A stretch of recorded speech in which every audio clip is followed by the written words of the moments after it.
안녕하십니까. 탄전문화연구소 소장 정연수입니다. 탄광촌의 삶이라는 주제로 3차 시에 걸쳐서 여러분들과 인사 나누겠습니다. 1차 시에는 산업전사, 광부들에 대한 이야기입니다. 탄광촌에서는 어린이들까지 잘 아는 단어가 있는데요. 바로 노보리와 동발이라는 단어입니다.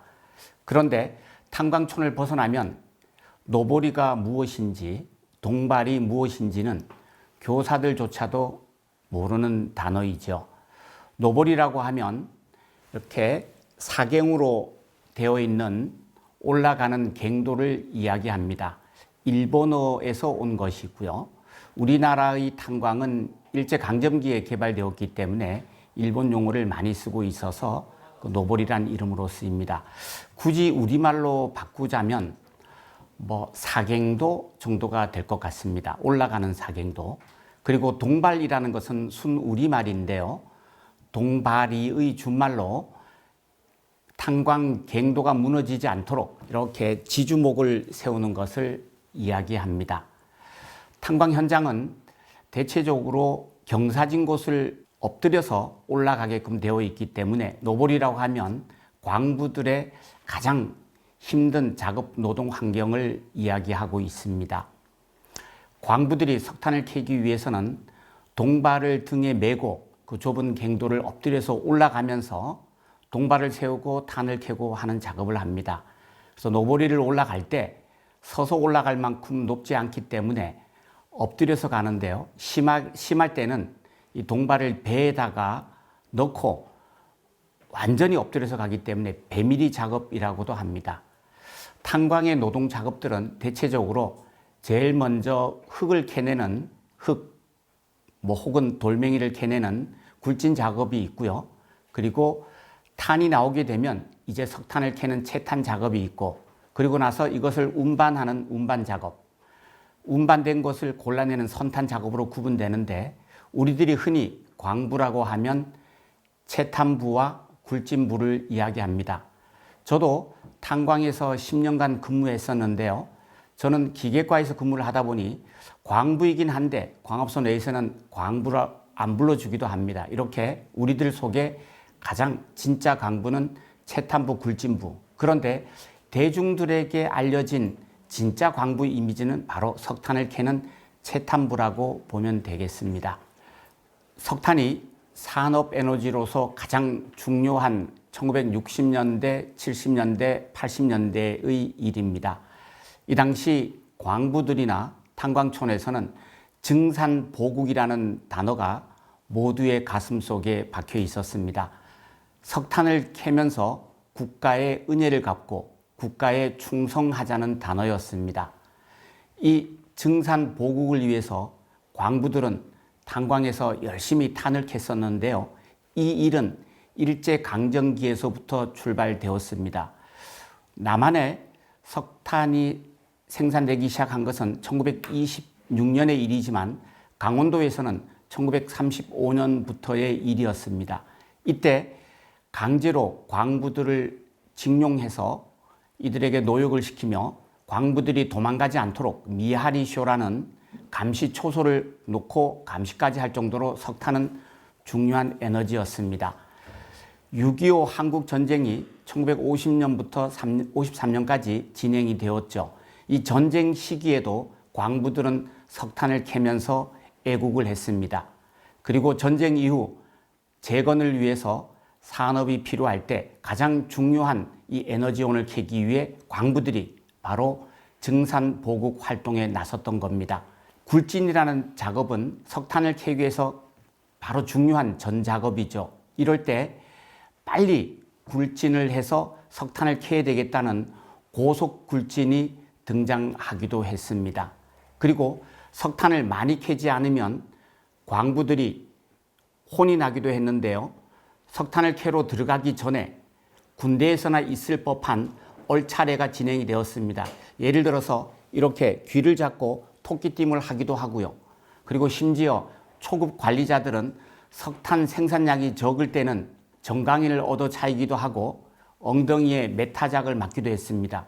그럴 정도로 석탄은 아주 중요한 작업으로서 진행이 되었습니다. 이것을 광부들은 우리는 산업욕군 보람에 산다라거나 증산보국이라는 단어로 60년대, 70년대, 80년대가 진행되어 왔습니다.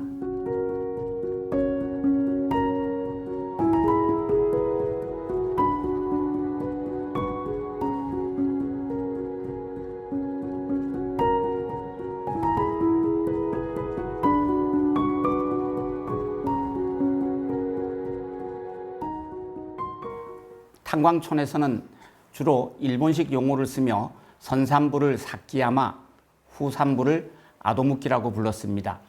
이 숭룡공은 들고 다니는 장비가 달랐습니다. 1980년대 초반까지만 하더라도 작업 장비를 모두 집에서 들고 다녔는데요. 바로 톱과 도끼를 들고 다니는 분이 사키야마, 바로 숭룡공이 되겠습니다. 이 숭룡공이 된다는 것, 이 사키야마가 된다는 것은 아주 대단한 훈장처럼 자랑스럽게 여겼었는데요. 사키야마로 지정받는 그날을 톱도끼 받는 날이라고도 이야기했습니다. 그런데 광부들은 흙먼지, 탄먼지가 많이 나는 곳에서 일을 하기 때문에 광부들의 직업병인 진폐증에 걸렸습니다. 통계 자료에 의하면 11년 이상 근무를 하면 절반 이상이 직업병에 걸리고요. 20년 이상 근무하면 75%가 넘는 광부들이 직업병에 걸렸습니다. 결국 갱내에서 일을 한다는 것은 직업병에 걸려서 고통을 오랫동안 받는다는 걸 의미합니다. 진폐증에 걸리면 폐가 굳어가기 때문에 숨이 차고 기침이 납니다.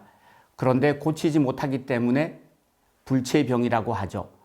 프로메테우스의 신화처럼 인간에게 유익한 불을 훔쳐주기 위해서 형벌을 받은 그 프로메테우스의 이야기처럼 광부들도 국가산업에너지에 화력 자원을 주기 위해서 직업병, 진폐증에 걸려서 고통을 받고 있으며 퇴직한 후에도 그들이 여전히 어려운 생활을 하고 있습니다.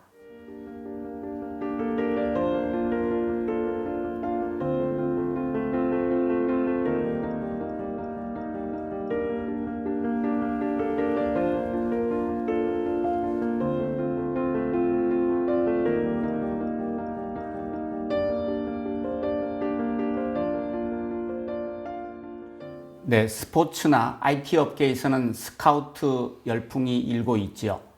아마 우리나라 최초의 스카우트라고 하면 저는 광부 스카우트라고 봅니다. 1970~80년대 인력이 귀해서, 특히 숙련 광부들이 귀해서 광부 스카우트 열풍이 일었습니다.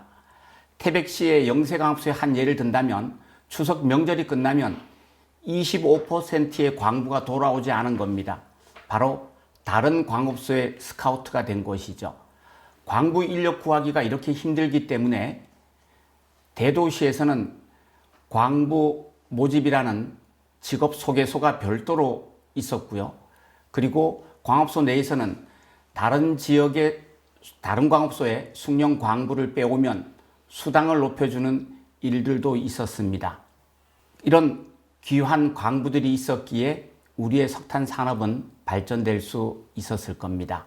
탄광은 괭내에서 일을 하는 일이기 때문에 집안이 무너지는 막장 북락 혹은 낙반 사고가 절반을 차지했고요. 그 외에도 출수 사고, 이걸 물통 사고라고 부르는 사고가 있습니다. 광부들이 가장 두려워하는 사고인데요. 괭내 지하에는 둥그런 공동이 있어서 그 안에 지하수 물이 가득 찹니다. 이 압력이 워낙 세기 때문에 굴진 혹은 채탄 과정에 물이 찬 이 벽을 건드리면 확 터지면서 쇳덩어리에 그 철로 혹은 탄을 싣는 쇳덩어리에 탄차를 엿가락처럼 휘게 만드는 무서운 겁니다. 거기다가 물이 함유된 죽탄이기 때문에 물통 사고가 터지면 생존자가 거의 없기 때문에 위험한 사고라고 불리죠.